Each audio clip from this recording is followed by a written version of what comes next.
Jadi kita mengusulkan kepada Komnas HAM agar segera dibentuk tim investigasi independen untuk mengungkap kasus ini, siapa sesungguhnya harus divonis bersalah.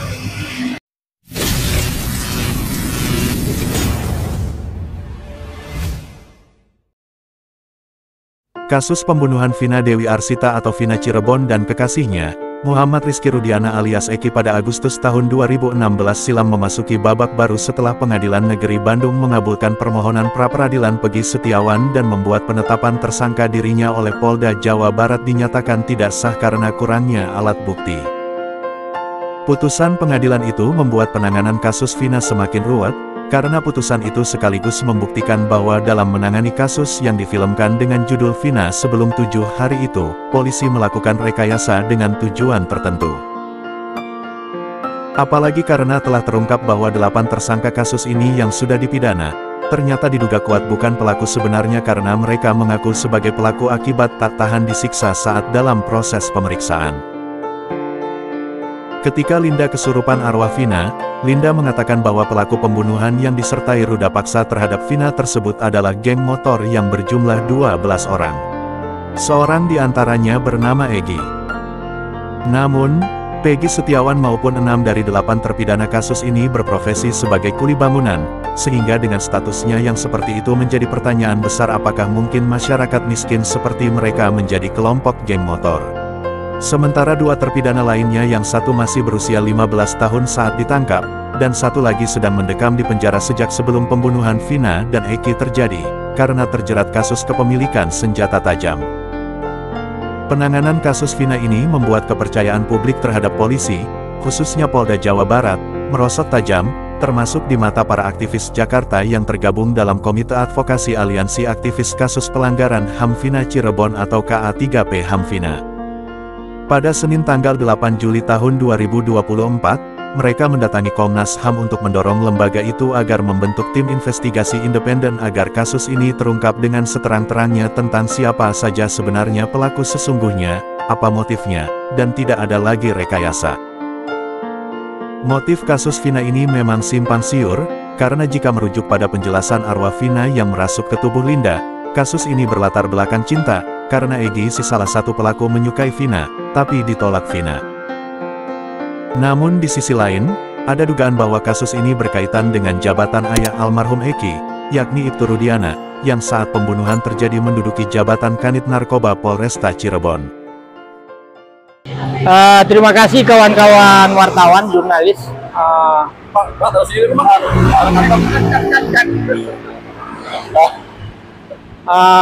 Yang telah ikut berpartisipasi ya dalam pelaporan yang dilakukan oleh kawan-kawan ini yang tergabung dalam tim Komite Advokasi Aliansi Aktivis Kasus Pelanggaran HAM Vina Cirebon.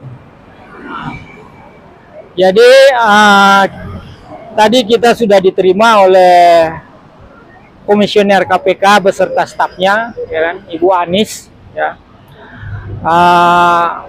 Ada 2 hal yang penting dalam pertemuan kami adalah pertama,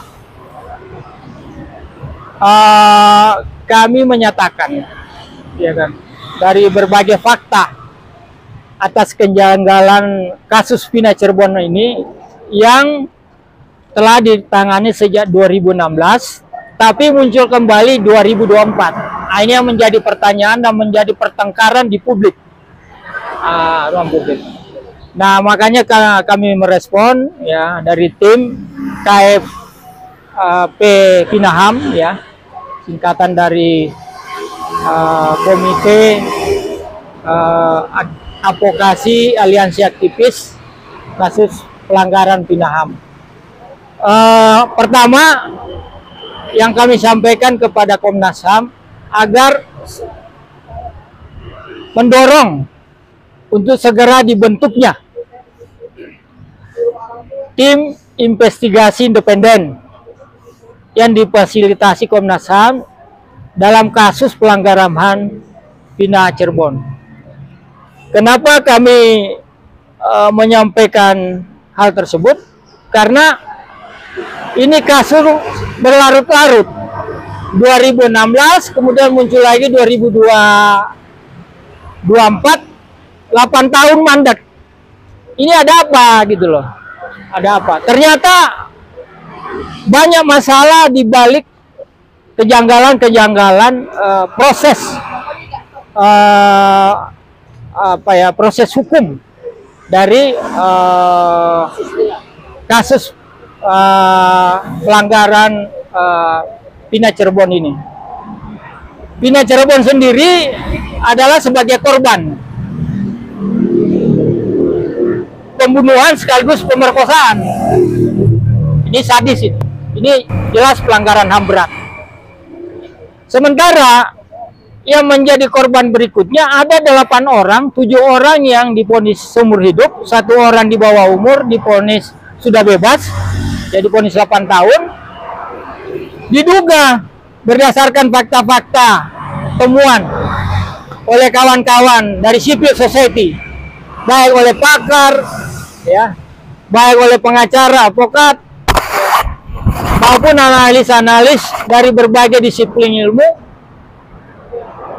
menyimpulkan secara umum bahwa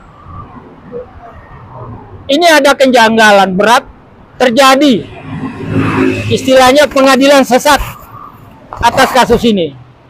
Jadi orangnya sudah mati, terus yang ditangkap menjadi terdakwa bukan pelaku sesungguhnya, divonis 7 orang seumur hidup. Bahkan viral ada ibu dari seorang 7 tersangka yang divonis seumur hidup itu sampai jual rumah, jatuh miskin. Dan memang ini rakyat miskin.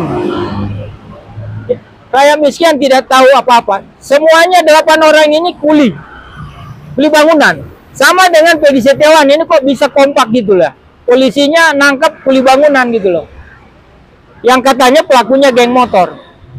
Nah, ini yang pertama kita dorong supaya, karena institusi kepolisian, kejaksaan maupun pengadilan ini berkonspirasi atas suatu kejahatan hukum, atas suatu kejahatan. Ini dugaan yang terjadi di masyarakat. Ini yang kita harus ungkap, ya kan? Nah, masa sih institusi negara semua sebobrok itu gitu? Nah, ini ya, itu yang melatar belakangi poin kita itu.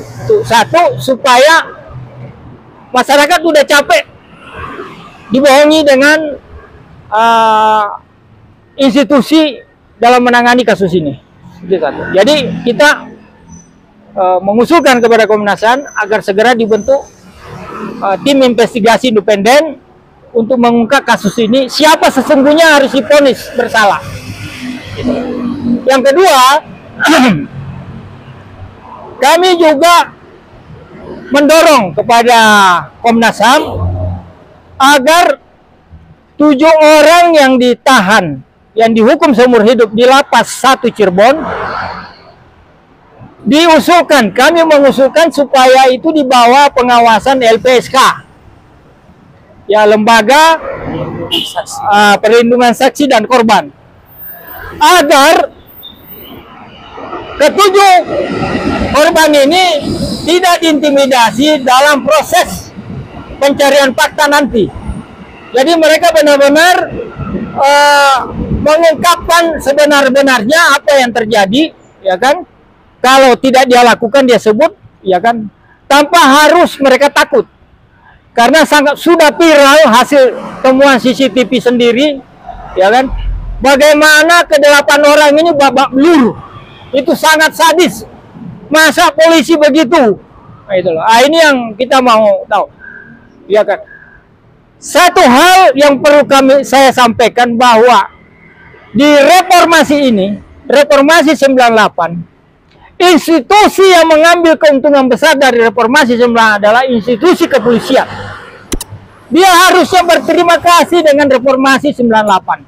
Dibebaskan dari cangkokan TNI, tentara gitu, di bawah itu. Dia bebas.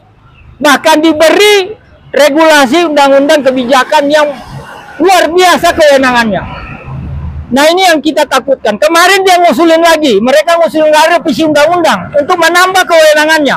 Ini gila ini. Dengan kewenangan seperti ini saja sekarang ini sudah terjadi kasus Sambo, terjadi Jenderal Edi yang ditangkap karena narkoba, judi online, ya kan? Kasus bansos untuk pileg yang disalurkan melalui kepolisian, ya kan? Terus kasus Vina. Sementara kita sangat sayang dengan polisi kita gitu loh. Kok bisa polisi kita seperti ini? Ini tidak bisa kita diam. Kita tidak mau melindungi oknum yang ada di dalam institusi kepolisian. Mau jenderal, moyangnya jenderal, kalau perlu ditangkap. Sambo bisa ditangkap, Edi bisa ditangkap. Kenapa kasus ini tidak bisa? Ya kan? Halayak publik sudah tahu siapa yang bersalah, siapa jenderal itu, siapa pejabat itu sudah tahu. Ya kan? Jejak digital itu sudah bahkan saya tadi pagi dikirimi oleh seorang hacker mengenai siapa pelaku sesungguhnya. Jadi ini sudah terbuka. Komnas HAM tidak perlu takut-takut dan harus berani, betul-betul berani. Ya kan? Jangan abu-abu. Saya tadi bilang di atas, Komnas HAM harus hitam putih. Kalau benar katakan benar, kalau salah katakan salah gitu loh. Hitam putih Komnas HAM. Karena Komnas HAM tupoksinya dibuat untuk itu, untuk melindungi warga negara dari kekerasan, dari ketidakadilan hukum, ya kan, dan perlindungan kesejahteraan lainnya. Saya rasa hanya itu yang ingin saya sampaikan. Terima kasih.